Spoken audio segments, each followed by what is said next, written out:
She dresses in a rather deliberately exotic fashion. And she's a jazz singer.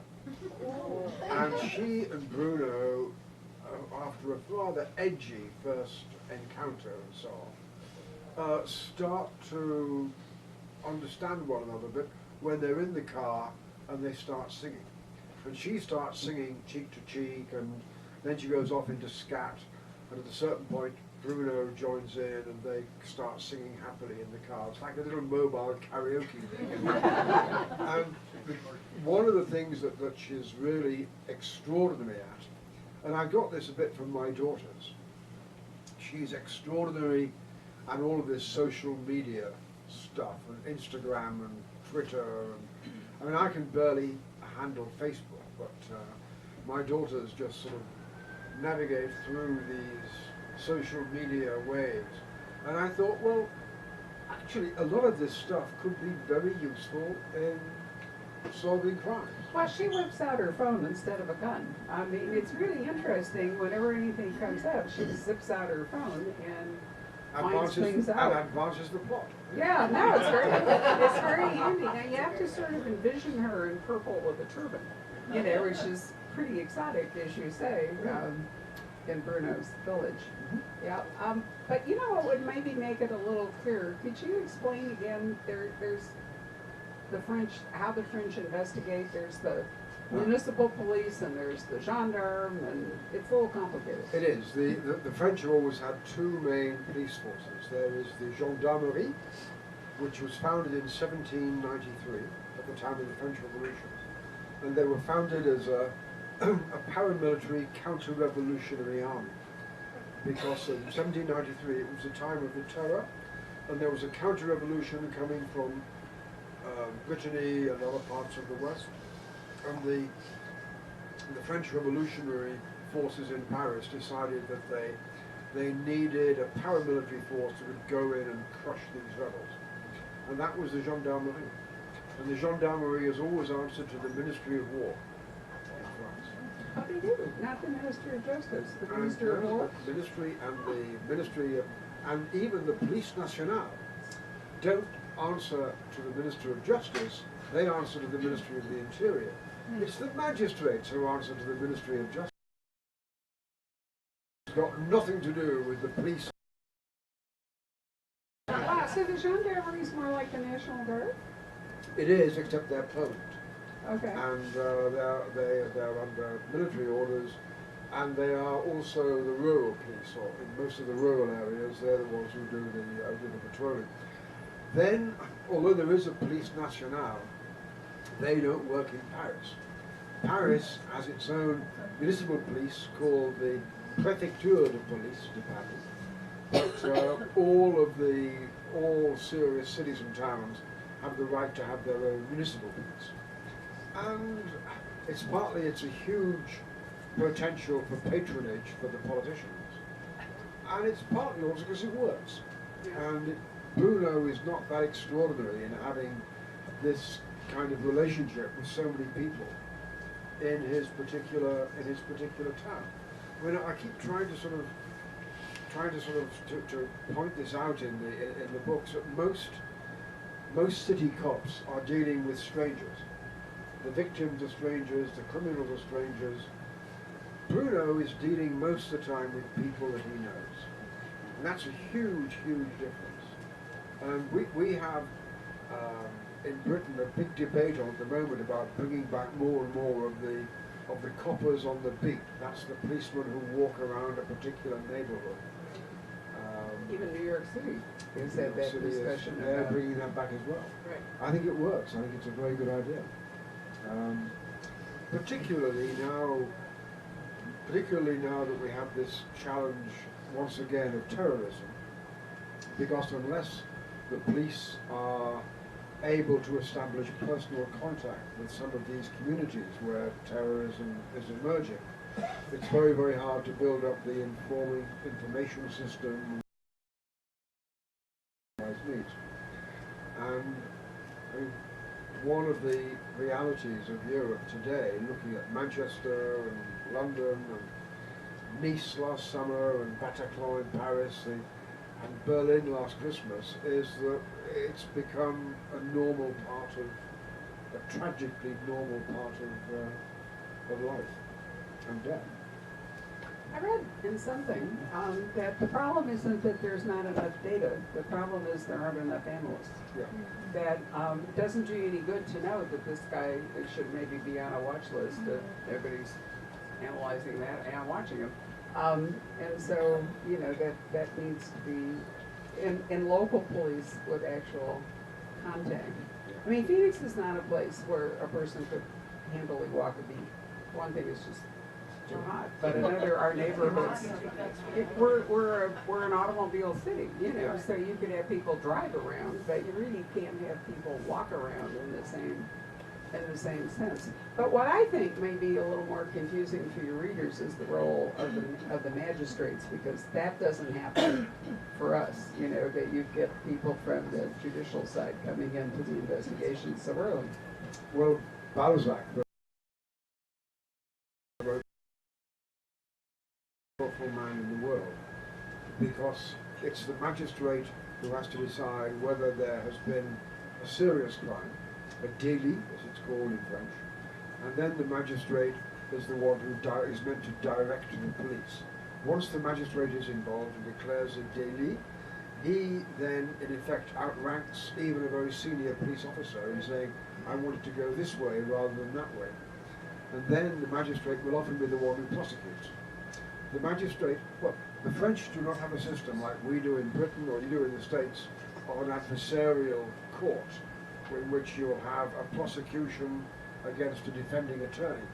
Now in France, the truth is meant to be established by the magistrate.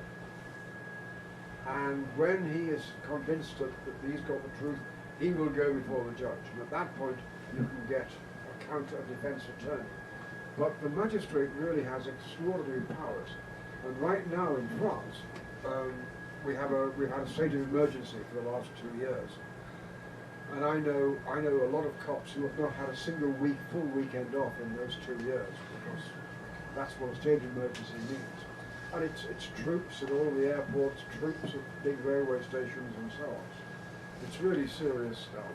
And under current French law, state of emergency, if the magistrate agrees, you can be held without trial for up to 4 years. Whoa!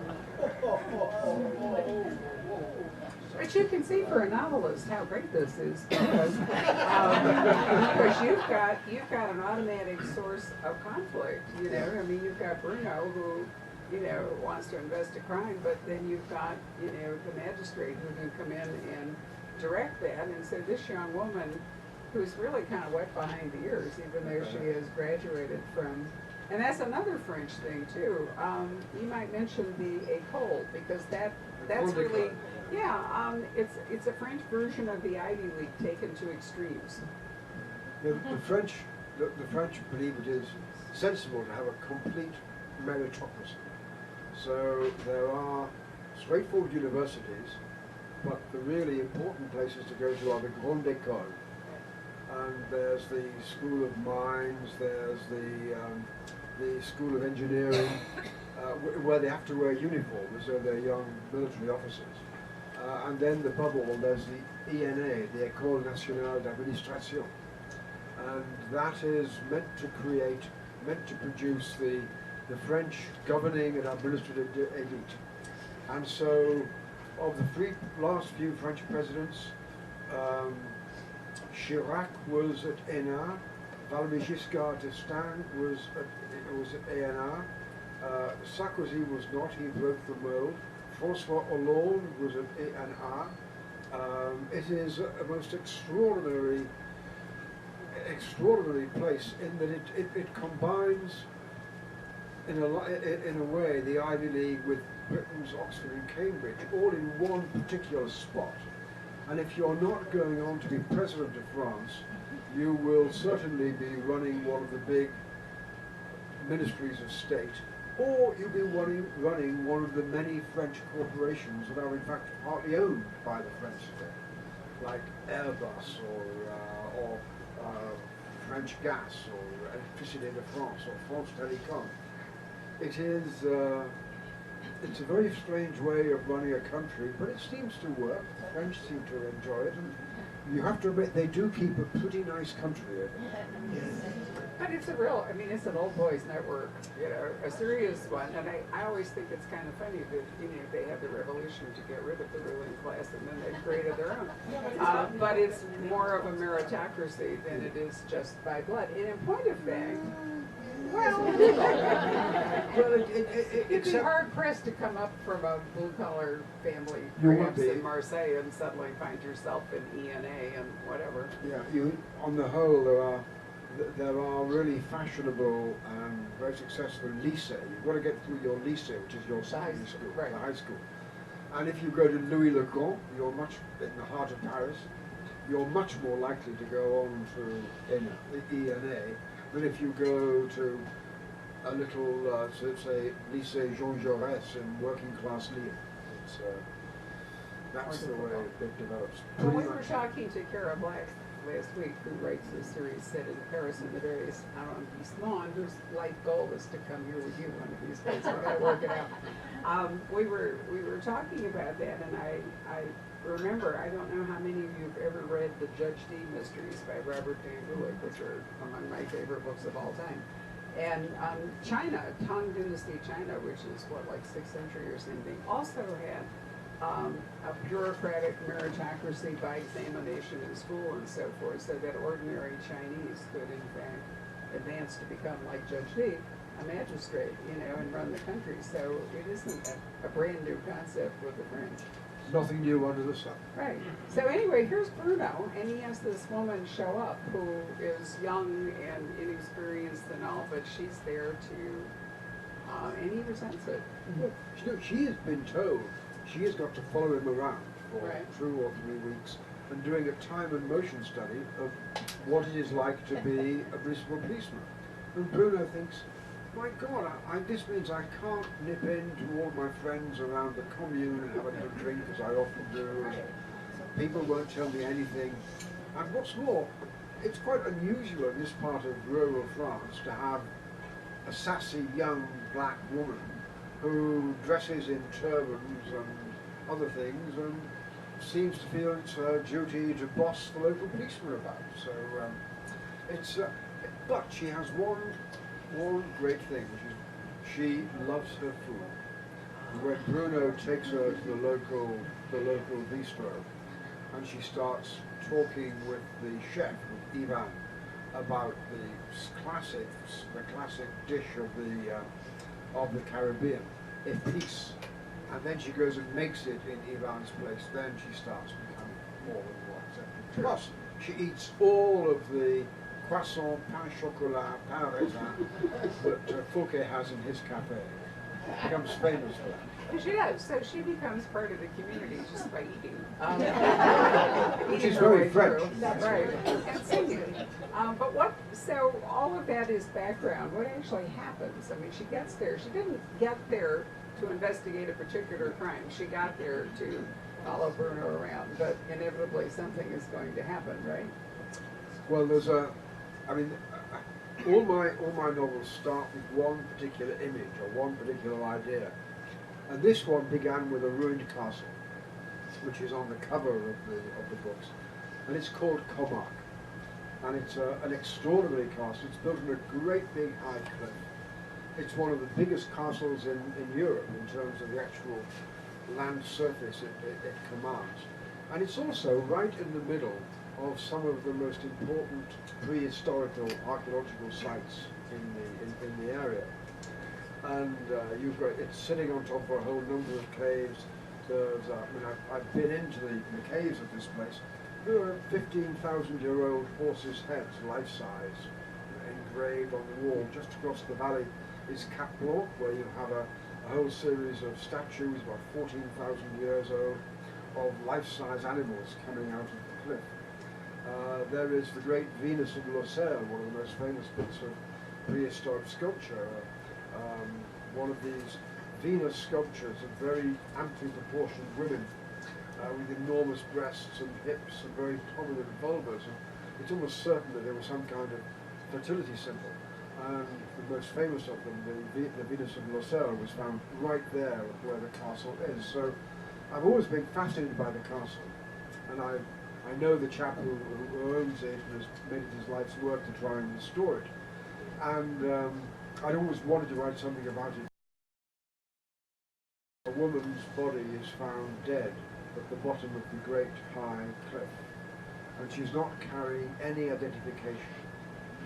And Bruno has to try and find out who she is, did she fall, was she pushed, what's behind all this.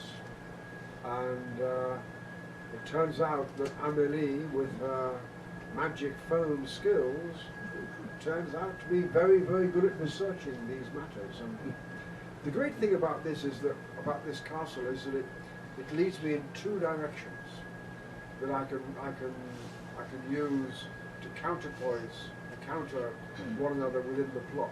One direction is the prehistory. These Venus statuettes, what lies within these caves that have yet to be explored under the castle. And the other is the direction of the castle itself and what happened to it, because the castle was founded around about 800 by a man called Bouvin-Comarque, who was given the land by Charlemagne for his brave deeds in fighting the Viking raids. And it's his descendants who then built up the chateau until Gérard Comarque went off with the first crusade into the Holy Land against the Moors. And the guy that I know is also called Comarque. He's the direct descendant of all these people, and he's the current count. But this guy, Gérard, when he went off the Crusades, he entrusted the castle to the Templars. And there's an old long legend that the Templars' treasure was buried right there. So, I mean, I've got the Middle East, the Templars on one side, I've got prehistoric peoples on the other. I'm just happy as Larry, happy as and two of my great interests in history are coming together there. So No, it's wonderful. I've spent a lot of time there. Rob and I traded houses with an author who lives very near where Martin's writing about for 5 weeks a few years ago. So we got to see all of spring unfold while living there and visiting Sagrada Canada and the prehistory museum. And I'm amazed that they will ever let you back into the museum after the terrible things you do to it. But I have to read the book to find that out. But this is also where the caves at Lascaux are. And some years ago, there's a very nice author named Aaron Elkins, an anthropologist, who set a book there. And at that time, the wisdom was that the Neanderthal and the Cro-Magnon did not have sex. So, there was no Neanderthal blood in all of us. Since then, that's been disproved, and we all have some Neanderthal blood. well, but all of us, if we're not from Africa. Right, okay. But there's a famous museum there where, and the reason that this area, one of the reasons this area is so heavily filled with anthropology and fossils and all the rest of it, it's not that different than Mesa Verde and our country up here. If you were to go to Mesa Verde, you would see structures inside the cliffs and the whole bit, not dissimilar to these. It's limestone, and so, there are these huge overhanging, both caves and actually just, Overhang caves, right. like this. And people have still live in them. Some of them still live in these, or maybe they did, maybe they've been moved Well, on. until the 70s, they were still living there. In fact, I know one place where back in the 90s, I came across one old chap who was living there. But most of what we know about prehistory comes from this single This valley area, of the yeah. Vézère. It's got, according to the UNESCO World Heritage Site, they count 153 caves that have various kinds of decor and art and engravings, and 25 painted caves in which you actually have paintings inside. It is, plus the only really significant burial site for Neanderthals is also found there. That's La Ferracie.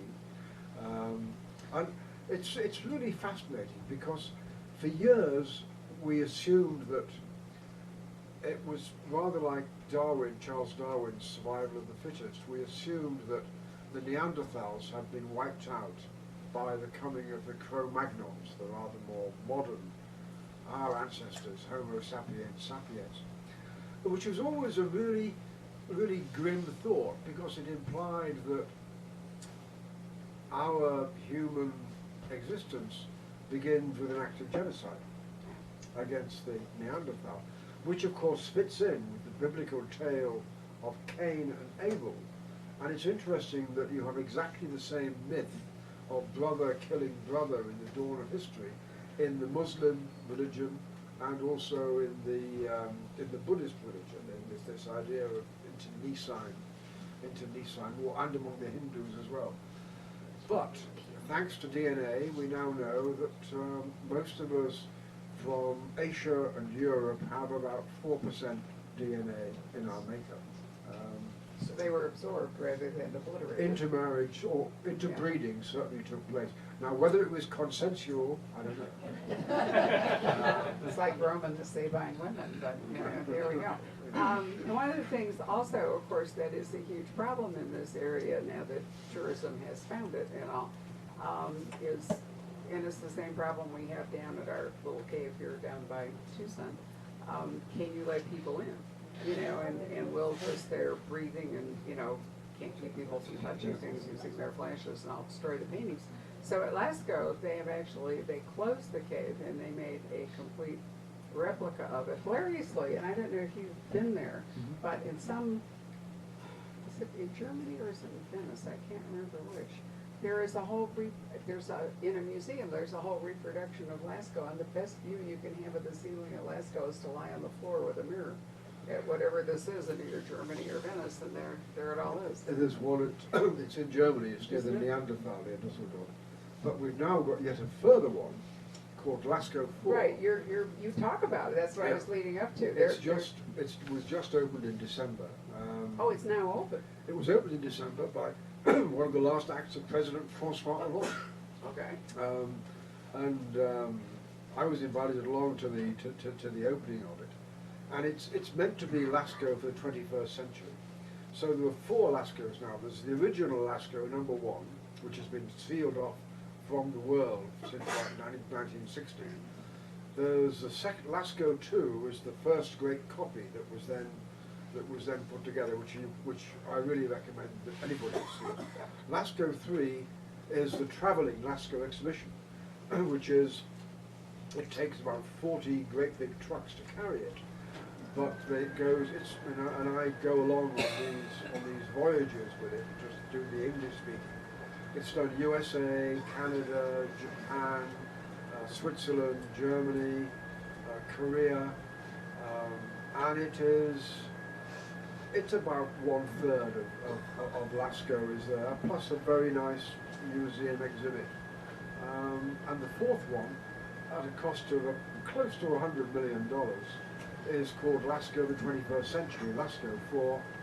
It's a much bigger copy of most of the cave, plus it's got terrific computerized stuff, including virtual reality to get down to some of the very lowest levels.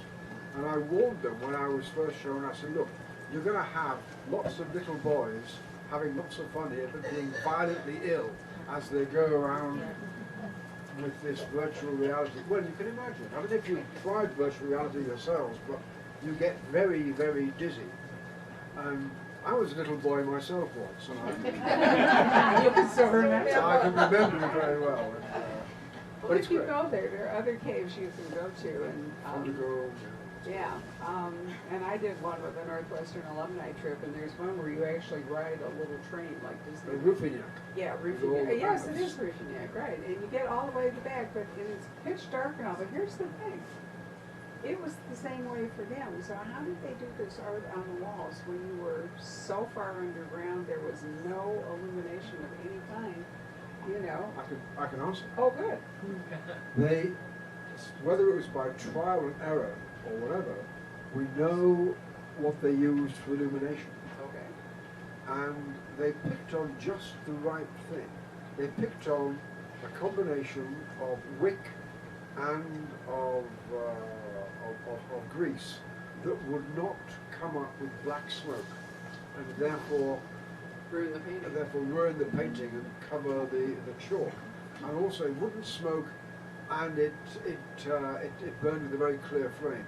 And what they used was they made little stone lamps, stone bowls, in which they put reindeer fat, rendered reindeer fat, and the wick was a juniper twig.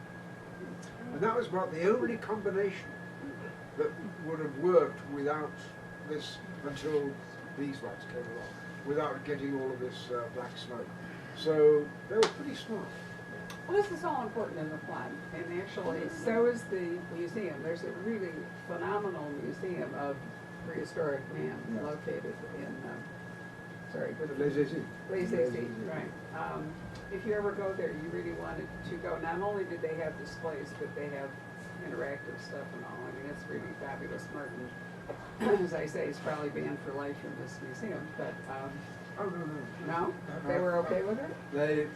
They seemed rather pleased. I said, well, I'm going to have this particular drama taking, oh, great. I will just sit here. And also there's a scene that takes place in a restaurant, which is actually inside one of the cliffs of Logerie Basse, where, again, one of these Venus statuettes was found, along with various other really important finds. It's on the Great Rock, which runs about 5 kilometers. It's a huge, great limestone cliff, about 200 feet high, with lots of ledges in it where people lived and carved and painted and so on. And about half a dozen really important sites for archaeology are found there. And beside one of them is the Logerie Basse restaurant, which I go to not infrequently. And it's a classic traditional French country bistro. It's not fancy, but for 13 euros, which is, I guess, about $15, you will get a 4-course lunch with wine. You will get soup, pâté, main course, dessert, and wine, and it's pretty good stuff. When I say main course, it'll be chicken, or it'll be steak, Or it'll be duck. Or it'll be duck. Come on, yeah. seriously, this is This is very duck serious country. duck area. It's also, there's a very famous Really? de noix, which is Yeah. walnuts. So walnuts are a major part. Walnut wood is beautifully used and shown in the market in Sarlat, but And wine. yeah, that well, I was getting the wine, but Walnut wine. oh, walnut wine. I Oh, make it sorry, I myself. remember the walnut oil, but No, walnut wine, Oh, seriously? no, I make it myself. Of course you do. Before the 20th of July every year, you pick your about 40 green walnuts. You add 8 liters of red wine, 1 liter of really rough, the real stuff, eau de vie, the moonshine alcohol, if you like. The French add a whole kilo of sugar. I add half a kilo. Stir it all up, cover it, dark corner for about 2 months, then strain it and bottle it. Oh, it's great. It tastes a bit like a Madeira, but I've still got some from 2002, 2006, 2011. It's wonderful, and it's so simple to make.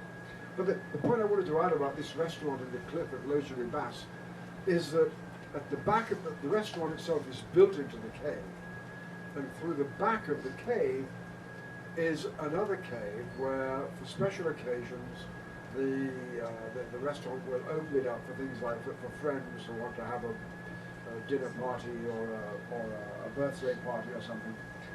But in this rear cave, they found the skeleton of a Neanderthal man who was buried seated, which is something very unusual in this part of France, but it's quite common here in southwestern America.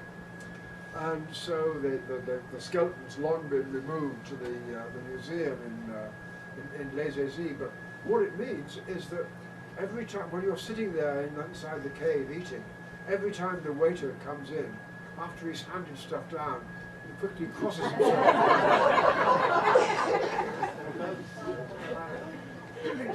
Not terribly far away to the west is Bordeaux, and between as I see in the Perigord and Bordeaux, there's some wine towns. One of them goes on and on and on about the war between the English and the French, really terrible. And I think of Martin, is this kind of anomaly in there because this district, has hated the English for forever. And yet Martin has become almost the personification of the Perigord food, partly I think because of your cookbook. So why don't you update us on your cookbook? Well, I think it helps that I'm Scottish. Okay.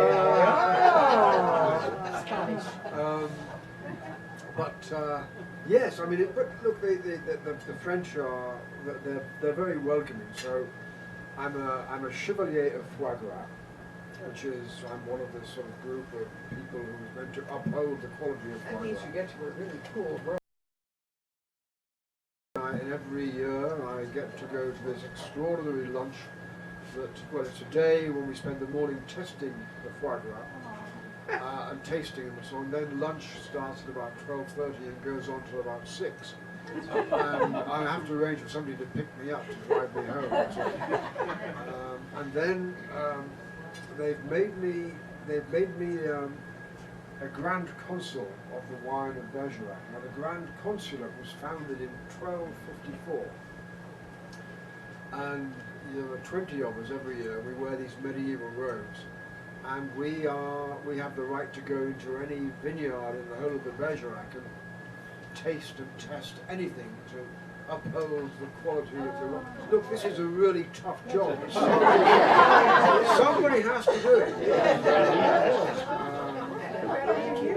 And it's interesting wine too, because the terroir there is very flinty and stony, and the wines tend to reflect that, don't they? Well, one of the things about French wine, both the Burgundy and the Bordeaux, is that the rivers that nourish these wine areas both stem from the Massif Central, Right. which is the old part of France. And so a lot of the minerality of the French wines comes from that from the silt that's being washed down over the generations. But it's also the distinct feature of Bordeaux and Bergerac wines is that we were originally under the sea. And so there's a huge amount of limestone that's made of millennia of dead sea creatures, and that's the white chalk that you get. And we're extremely lucky in the Bordeaux and the Bergerac for the fact that we are well watered. We have this very distinctive soil and terroir, and that the tradition of wine there goes back at least 2,000 years. I mean, we still have a wine called Chateau Ausone, which is named after Ausonius, who was a Roman poet, who was the first to praise the quality of the wine that was produced in this particular area. I am just delighted to be involved in it all, and so last year we produced the first Cuvée Bruno. Yeah, we made about 5,000 bottles, and they've all gone. And I've been looking into trying to see if I can get them exported to the States, because we're going to be making some more.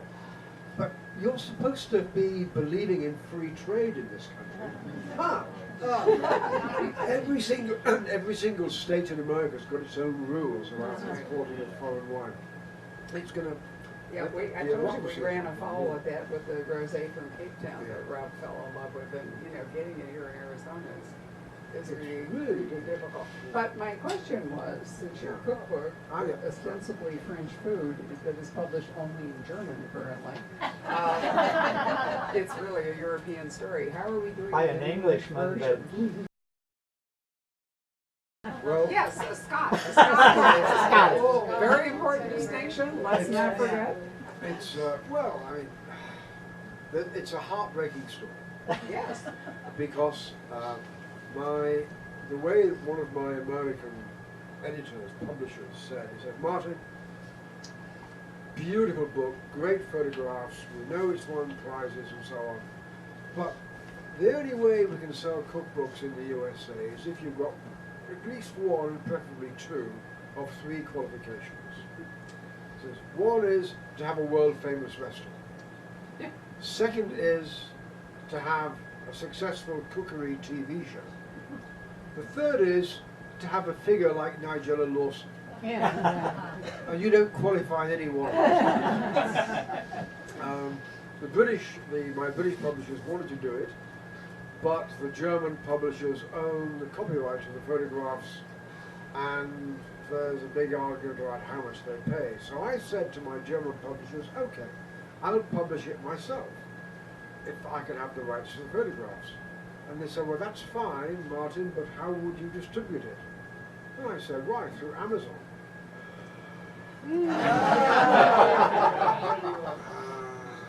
We'll talk about that later. Yeah. I do have a solution, actually.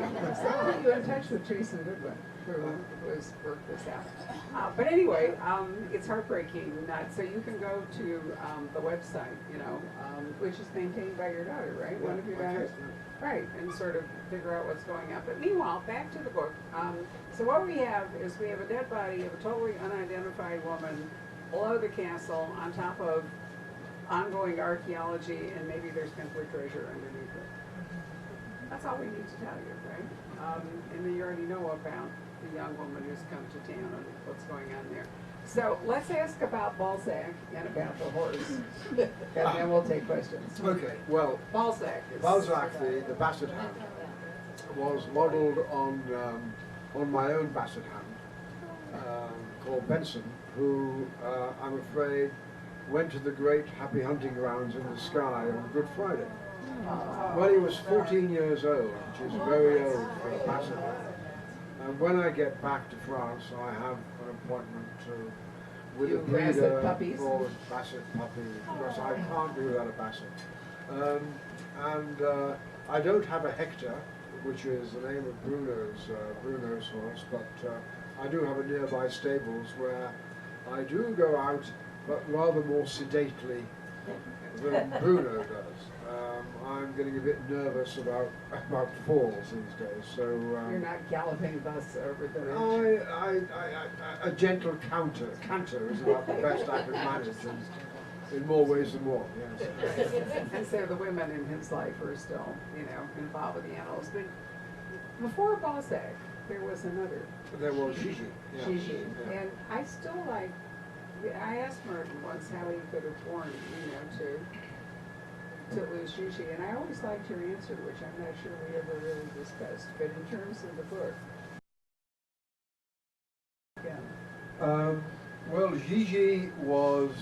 I realised Gigi was 10 years old because Bruno had been there for 10 years, and I thought, and I know that the average life of a Basset Hound is about 11 years, and I thought, oh God, I'm going to be facing the prospect of writing an incredibly sad, moving, or maybe not successfully, scene of the end of this dog. And I remember, probably many of you will have read that great scene in Charles Dickens in The Death of Little Nell.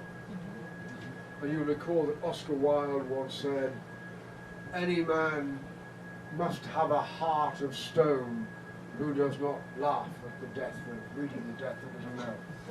Very Oscar Wilde kind of comment. But I thought, well, A, I'm not sure I can do such a tragic deathbed scene justice. And secondly, it would break my heart to write it. So I thought, well, if he's not going to die in Bruno's arms, perhaps he has to fall on the field of honor, defending his master, which is indeed what happens. So I thought you reasoned that out very, very well. I mean, it was heartbreaking when Gigi was so brave. But at the same time, I think in the context of the series, it makes perfectly good sense. But horses live longer, so with any luck, Hector will go on. I know it's all made up, but I mean, in these fictional stories, you have some real choices to make as a writer. You really do. Right. Now, I've been encouraging Martin to tell us more about the mayor. Because I love the mayor, and he kind of quieted down there a little bit, but he comes back with more force. Well, I mean, I had fun writing the mayor's, well, it wasn't fun, but when the mayor, when his wife passes on, and then the mayor very quickly finds himself this new love interest, Jacqueline. No, the mayor is, well, it's interesting because in my time in my village in France, I've known 3 mayors, and each one of them is convinced he's the model.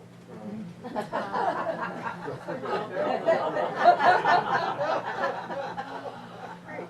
How are you dealing with aging Bruno? Is he?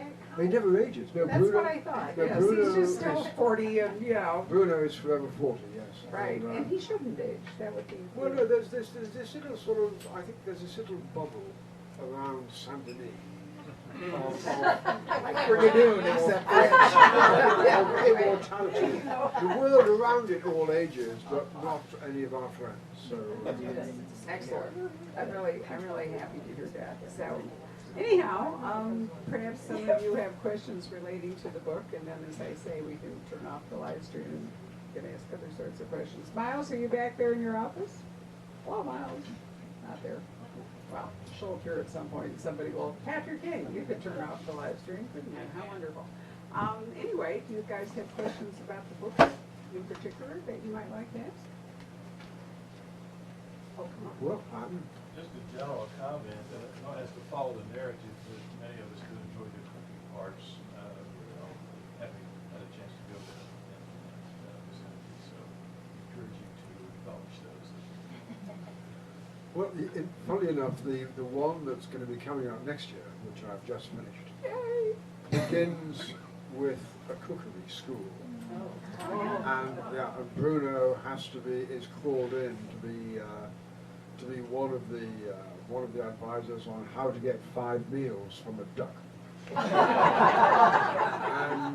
and in fact, it's very easy to get 5 meals from a duck because you have the legs, you have the magret, the breast, you have the foie gras, you have the aiguillette, which is these sweet bits of meat down at the very base of the stomach, and then above all, you have the carcass, and the bones that are the basis of soup and stock and everything else. And,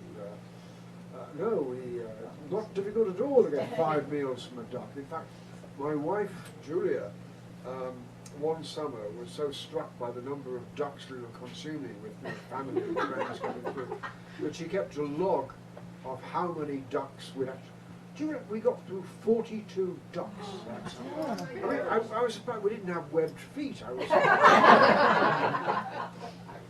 Could you put a couple of recipes in those books and sort of stick them in that way for those of us reading fish? Well, I sort of try and describe quite lovingly the way each of these dishes is made, and what I'm now thinking about doing is a cooking with Bruno, and just bringing out a book which simply has not just the recipes for every single meal in the Bruno novel. So not just the main course, but the starter and serious and everything, plus on the foie gras, the vin de noir, and just sort of doing it that way. Which Wow. Could you bring in some of your young ladies, Guadalupe and... I would certainly bring in all of the other stuff, yes, and all of the meals that are in there.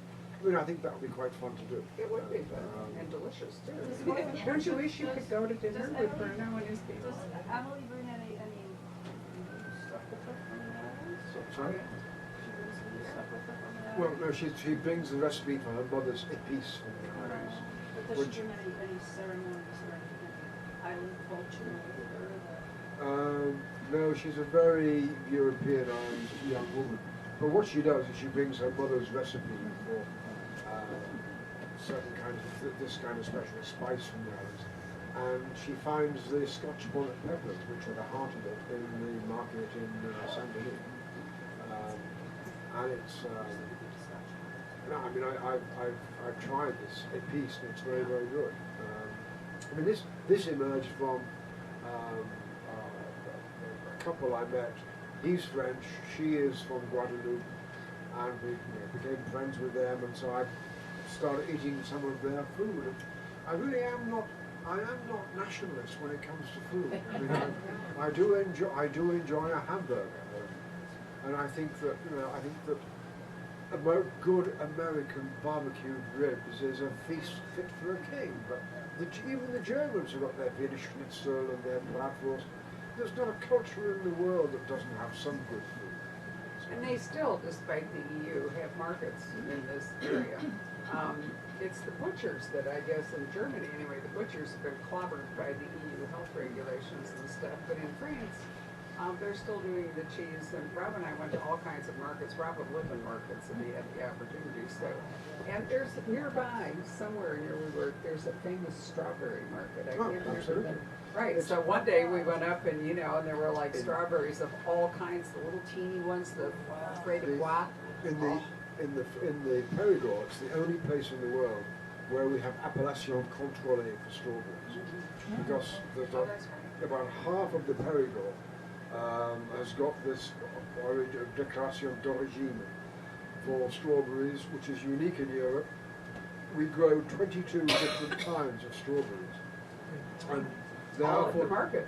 Yeah, and they are for different things. So you have the Marais des Bois, which are these lovely little sweet woodlandy ones. And you have the ones that are best for jam, and other ones that are best for making jelly, and other ones that are best for eating with cream, and other ones that are best for going into tarts and pies. Oh, and you also need to pay attention because the markets, which date, from medieval or earlier times, are licensed for particular days.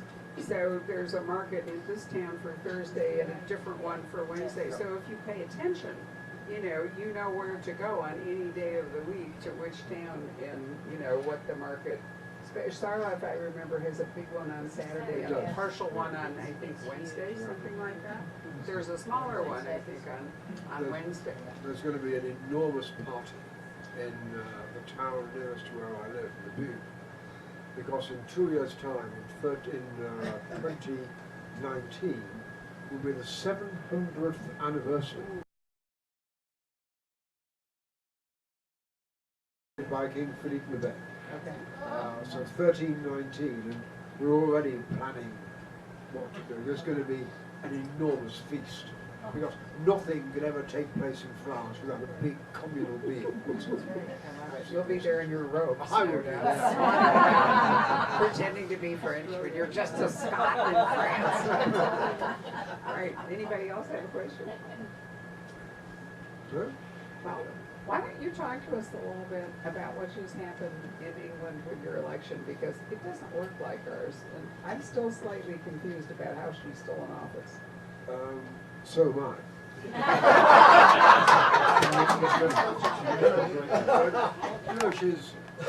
She's clinging on by her fingertips, really too weak to hang on, but too proud to let